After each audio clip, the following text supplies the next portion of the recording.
पाकिस्तान में इदारों के माबैन इख्तिलाफात की पुरानी तारीख रही है। दुनिया के हर जमहूरी मुल्क में भी डीप स्टेट और इस्टेब्लिशमेंट का वाज़ेह किरदार होता है, जबकि अमेरिका जैसी इतनी बड़ी जमहूरियत में अदालती फैसले सियासत पर भी असरअंदाज होते हैं। जबकि अमेरिका में तो कई मरतबा सदारती इंतखाबात का हतमी फैसला भी अमेरिकी सुप्रीम कोर्ट ने किया, मगर पाकिस्तान में मुख्तलिफ मामलात में इदारों के दरमियान सोच के फ़र्क की कीमत पूरे निज़ाम को भी अदा करना पड़ती है।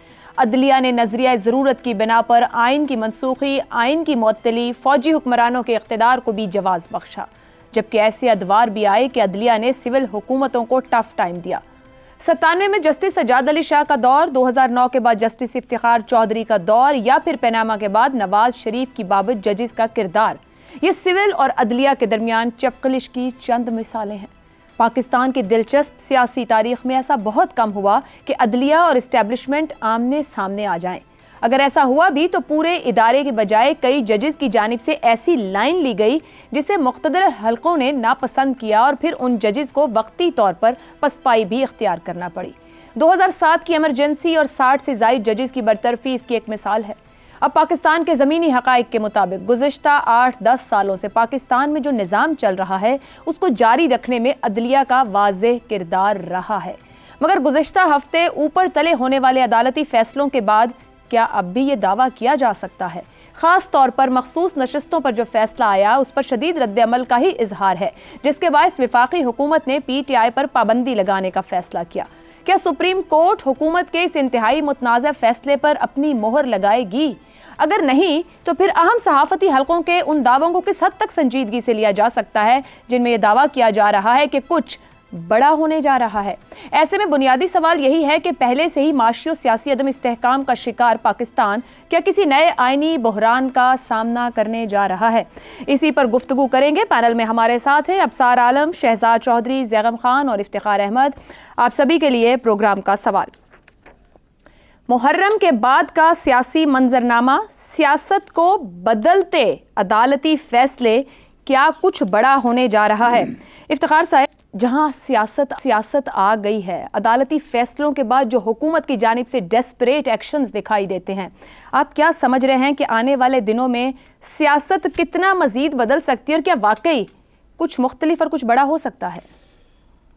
सियासत उस वक़्त ख़त्म हो गई थी पाकिस्तान में जब बरतरफी के एक हुक्म के तहत मार्शल ने जजेस को घर भेज दिया था। सियासत तो उसी दिन ख़त्म हो गई थी पाकिस्तान में जब फ़ैसले किए गए थे और अदलिया ने फ़ैसले करते वक्त ये देखा ही नहीं कि कानूनी है या गैर कानूनी।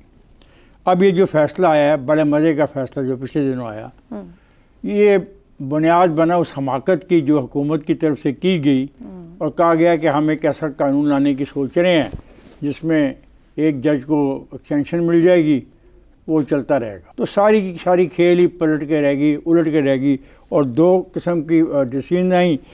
मेजॉरिटी ने कहा कि 39 लोग जो हैं वो PTI के मेंबर हैं, ये मिनॉरिटी का फ़ैसला है, मिनॉरिटी का।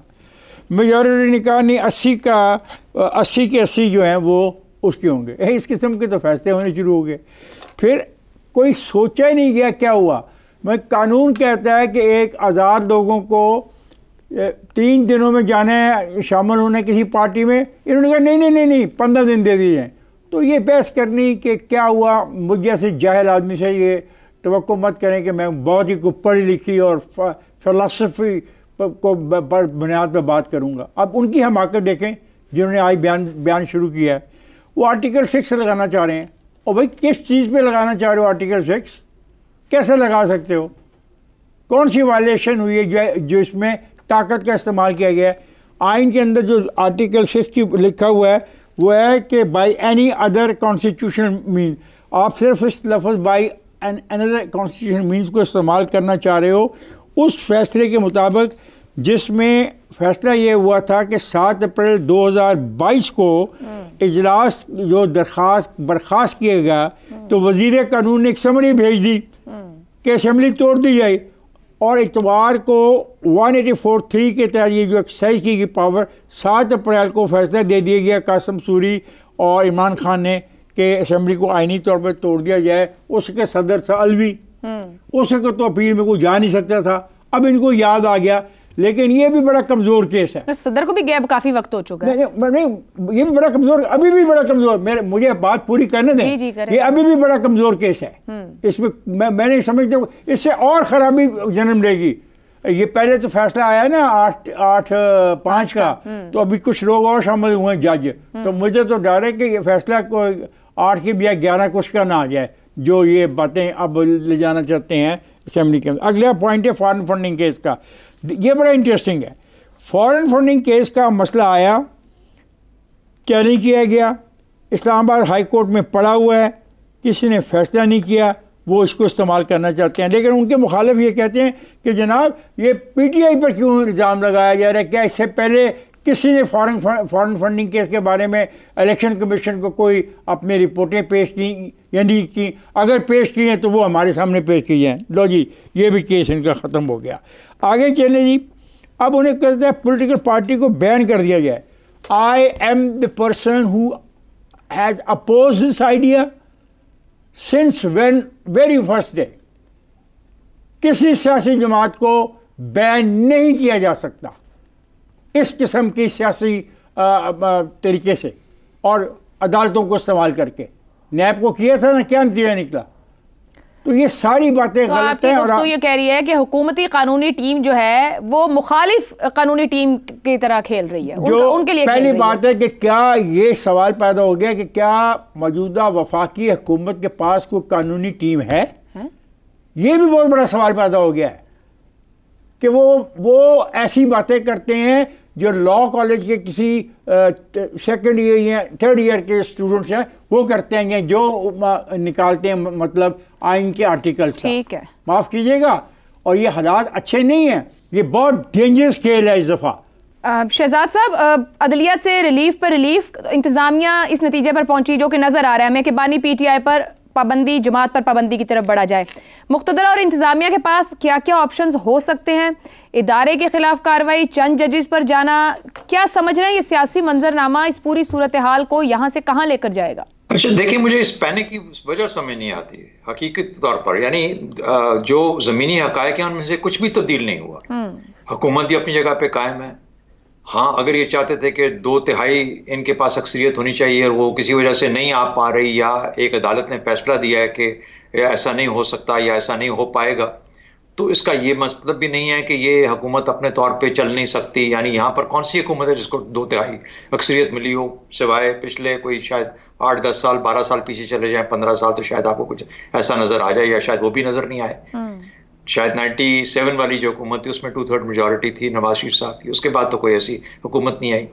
कोलिशन फोर्सेस का ज़माना है, कोलिशन सियासी जमातें बना के कोलिशन हुकूमतें चला रही हैं, चलाती रहेंगी, इसकी भी एक हकीकत है। ऐसा ही दुनिया भर में चल रहा है सिलसिला। तो पैनिक की वजह नहीं है। इमरान खान जेल में है, सनम जावेद भी जेल में है, खतरे की कोई बात नहीं है। तो क्या वजह है कि ये पैनिक मचा है? हाँ, एक चीज़ मुझे समझ आती है कि कोई ऐसा होना चाह रहा था या चाहा जा रहा था जो कि इस अदालती फैसले ने उसको रोक दिया, और उसकी बुनियाद पे ये एक रिएक्शन आया। हम हुकूमत है, हम देख लेंगे कि किस तरीके से हमारी बात को रद्द किया जाता है। अगर ये बात है तो फिर भी एक सिवाय दीवानगी के और कुछ नहीं कहा जा सकता। एक और चीज़ समझ आती है कि आपको $7 अरब का IMF का कर्जा मिल गया है, यानी अगले 2-3 साल तो पक्के हो गए। CPEC की तरफ से भी कुछ इशारा मिल गया है कि ठीक है, हम उस पर भी काम कर लेंगे। चीन कुछ कर्जे भी आगे कर देगा। इसका मतलब है कि 2-3 साल की स्पेस मिल गई है। इन 3 सालों में अदालती लेवल के ऊपर इन चीज़ों को उलझाया जा सकता है, यानी क्लियर फैसला ना होने दो। ये जो एक इंतशारी कैफियत है ये जारी रहे कुछ अरसे के लिए, क्या फ़र्क पड़ता है? पिछले हम 2 साल से 2.5 साल से ये भुगत रहे हैं ना, तो इसी तरीके से आगे भी चलता रहेगा 3 साल का मामला। और फिर इस इंतशारी ग्रे पीरियड के अंदर बहुत सारे वो फैसले जो हमें मजबूरन करने की जरूरत पड़ेगी, शायद हम कोई बहाना बना के ना करें हम, क्योंकि हम करना नहीं चाहते। तो मुझे लगता है कि इतना भी बड़ा कोई बदलाव नहीं। हाँ, एक बदलाव मैं जरूर चाहूंगा, और वो ये वजह है कि क्योंकि आपने सियासत और मईशत, खास तौर पे मईशत और पाकिस्तानियों का मुस्तकबिल इस चीज पे डाला हुआ है कि हमारी मईशत बेहतर होगी। इस मईशत को बेहतर करने के लिए एक बेहतर सियासत की जरूरत है। उस बेहतर सियासत या स्टेबिलिटी को हासिल करने के लिए 1-2 आदमी हैं इस मुल्क के अंदर, शायद 3-4 होंगे, जो इस वक्त बुजुर्ग सियासतदान हैं, जिन्होंने ये सब रंग देखे। फजलुर रहमान साहब हो सकते हैं, जरदारी साहब बहुत बड़ा रोल अदा कर सकते हैं, चकजई साहब वगैरह वगैरह जो भी लोग हैं, क्योंकि बाकी तो सारे मुतहारिफ ग्रुप है ना। मैं नवाज शरीफ साहब से भी ये तवक्को करता हूँ, लेकिन शायद उनको भी, वो भी अब किसी ग्रुप का हिस्सा बन चुके हैं, या शायद उनको अपने वक्त में आके फैसला करना चाहिए कि अगर इस किस्म की हुकूमत है तो ये हुकूमत हम लेके नहीं चलेंगे आगे। क्योंकि अगर अदालती फैसले भी उस हुकूमत के खिलाफ आ रहे हैं, पब्लिक ओपिनियन भी उसके खिलाफ है, 8 फरवरी का नतीजा भी सामने आ चुका, ये है वो बड़े सियासी मामला जो हकीकतें अपने तौर पे एग्जिस्ट करती हैं। तो अगर ये मामला और एक सीनियर एक्सपीरियंस पॉलिटिकल लीडर को बताता है कि ऐसी सूरत में हम हुकूमत को लेके आगे नहीं चल सकते या हमें इलेक्शन में जाना चाहिए, मिसाल के तौर पर, गो कि वो अपने उसकी और आगे मुख्तलिफ उसकी ज़िमनी किस्म की इम्प्लीकेशंस है। लेकिन इस तरफ चलने की जरूरत है, 2 कदम पीछे हटने की जरूरत है। इसी निज़ाम को 3 साल और चला लो, 4 साल और चला लो, अपना टेन्योर पूरा करने तो कोई बात नहीं, हम जी लेंगे, सांस तो लेते रहेंगे ना। ये सांस बंद करने का जो अमल है, इसको किसी तरीके से हमें रोकना है कि सांस। शहजाद साहब, कतई कलामी की माजरत, निजाम को चलने कौन नहीं दे रहा, क्यों नहीं दे रहा? तो सबको पता, मेरा ख्याल हम सब भी नहीं चलने दे रहे। रियासती अशराफिया, फिर उसके बाद मुल्की अशराफिया, इन जिन्होंने पकड़ के रखा हुआ अपने हाथ में तमाम कंट्रोल, जो नहीं चाहते कि फैसले उनकी मर्जी के। देखिए, इस अदालत से फैसले आपको लेने हैं ना, अगर अपने हक के अंदर ये जो अदालत है, तो इस अदालत को खत्म करना पड़ेगा ना रहेगा बांस, ना बजेगी बांसुरी, उसको खत्म कर दो, अदालत ही खत्म कर दो, सुप्रीम कोर्ट को, सबको खत्म कर दो। वो पीसीओ वाले हुए थे ना जजेस, उस तरह की दूसरे की कोई चीज कर लें और उसके बाद कह दें कि नहीं, अदालत हम अपनी मर्जी की बनाएंगे ताकि फैसले हमारी मर्जी के। तो आप ये सब कुछ देख रहे हैं क्या? अगर निजाम कोई नहीं चलने दे रहा तो फिर क्या ये फ्यूचर है? और क्या, बदकिस्मती है हमारी, बदकिस्मती है ये। जिस जगह पे हम पहुंच चुके हैं, हम फैसले अपनी मर्जी के चाहते हैं, हम आवाम की आवाज को दबाना चाहते हैं, उसको सुनना नहीं चाहते। जब तक हम किसी ना किसी जगह से शुरू नहीं करेंगे तो इस मुल्क अपना रास्ता मुतय्यन आगे चल के कैसे करेगा? यही 2-3 चीजें हैं ना जिससे इंसान डिटरमिन करता है कि ये मुल्क अपना रास्ता किस तरीके से आगे बनाए। हम वो तमाम रास्ते मसदूद करके कोई ऐसा फैसला उसके ऊपर लगाना चाहते हैं, सख्त करना चाहते हैं जो कि सिर्फ हमारी मर्जी के मुताबिक हो। और इसके अंदर सियासी हुकूमतें, मैं हुकूमतों का नाम, मैंने सियासी हुकूमत का नाम नहीं लिया उन बड़ों के अंदर जो समझदार होने चाहिए, क्योंकि इस वक्त सबसे बड़ी जिम्मेदारी समझदारी की इस हुकूमत की बनती थी।